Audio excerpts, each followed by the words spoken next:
Hey, what's up, guys? Today is June the 27th, and we'll be reading Acts chapter 18, verses 1 through 22. Then Paul left Athens and went to Corinth. There he became acquainted with a Jew named Aquila, born in Pontus, who had recently arrived from Italy with his wife Priscilla. They had left Italy when Claudius Caesar deported all Jews from Rome. Paul lived and worked with them, for they were tent makers just as he was. Each Sabbath found Paul at the synagogue, trying to convince the Jews and Greeks alike. And after Silas and Timothy came down from Macedonia, Paul spent all his time preaching the word. He testified to the Jews that Jesus was the Messiah. But when they opposed and insulted him, Paul shook the dust from his clothes and said, "Your blood is upon your own heads. I am innocent.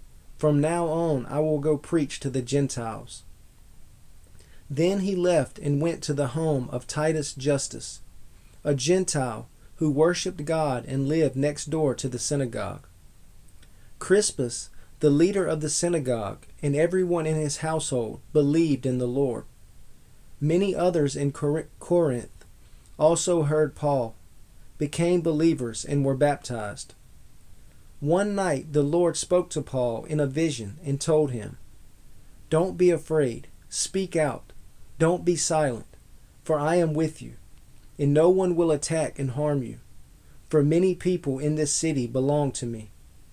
So Paul stayed there for the next year and a half, teaching the word of God.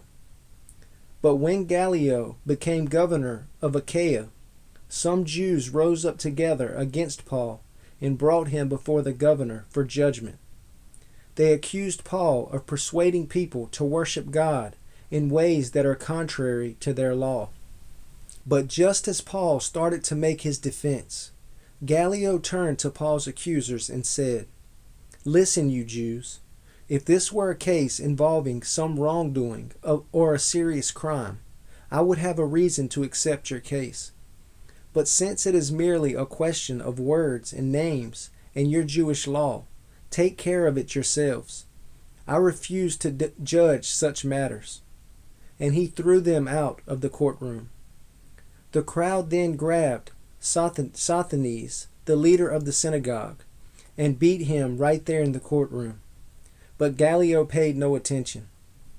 Paul stayed in Corinth for some time after that, then said goodbye to the brothers and sisters, and went to nearby Cenchrea.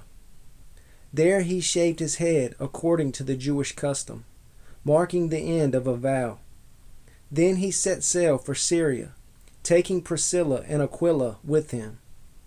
They stopped first at the port of Ephesus, where Paul left the others behind. While he was there, he went to the synagogue to reason with the Jews. They asked him to stay longer, but he declined.